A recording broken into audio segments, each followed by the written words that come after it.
We've provided a big boost in both income support for households as well as business support, Paul, and that's because this extension of the lockdown is pretty tough news for the people of New South Wales, and it does require an additional boost to their balance sheets to help cushion the blow of losing hours of work. And of course, businesses still have expenses, even though the customers may not be coming through the door. They've got rent, they've got energy bills, they've got water bills, they've got maintenance expenses and the like. So this level of support will come at a really important time and at a tough time for so many millions of people across New South Wales.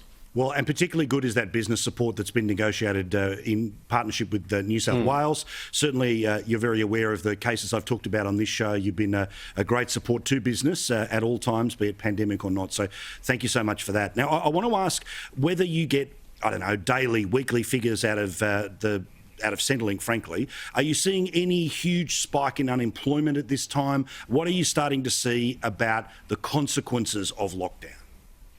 Well, as you know, ahead of this lockdown in New South Wales, the unemployment rate fell to a decade low of 4.9%. In fact, we've seen 115,000 new jobs created since the end of JobKeeper at the end of March. And the message coming back from businesses right around the country was, we need more workers. We've got skill shortages. That was what we were hearing. Of course, with the lockdown in New South Wales, many people have lost hours of work, but they've gone on to these payments that we have provided through Services Australia. So the payment is now $750 if you've lost 20 hours or more of work, and the payment is $450 if you've lost between 8 and 19 hours of work, as well as the business support we talked about, which is for businesses with a turnover of up to $250 million. So with that business support and that income support, we haven't seen the large numbers of people at this stage go on to the unemployment benefits.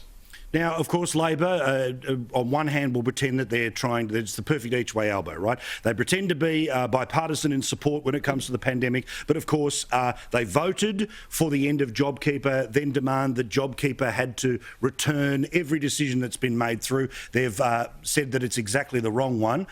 So what do you think of the Jim Chalmers of this world if he was sitting where you are right now? Well, it doesn't matter if it's Jim Chalmers or Albo or Richard Marles or Tanya Plibersek. They all made these predictions that with the end of JobKeeper, the economic sky would come falling in. They were talking about economic Armageddon with the end of JobKeeper. Well, the numbers told a very different story. As I said, the unemployment rate came down after the end of JobKeeper, and we were no longer paying more than $2 billion a month through that program. JobKeeper did its job, and we did the right thing to bring it to an end.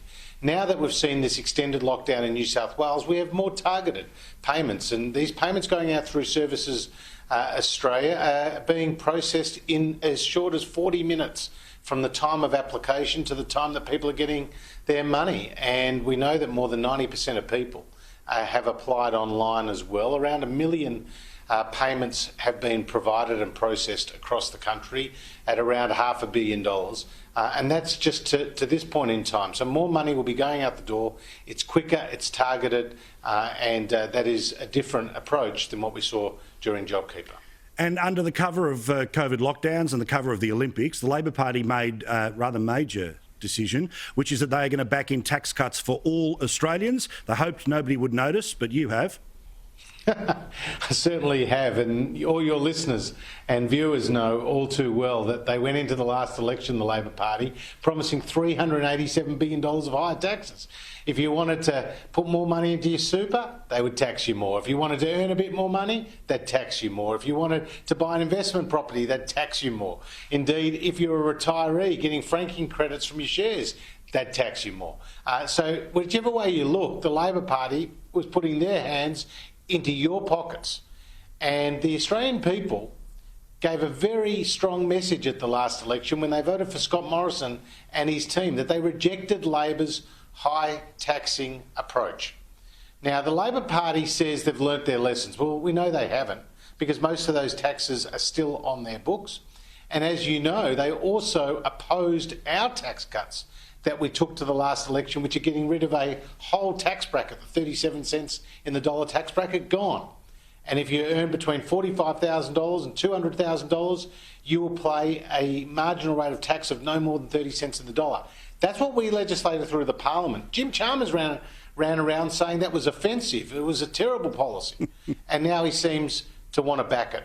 Well, I don't believe him. The Australian people don't believe him. And let me tell you, Paul, at the next election, there's going to be a very clear fault line, a very clear battle line between us and the opposition. We're for lower taxes. They're always for higher taxes.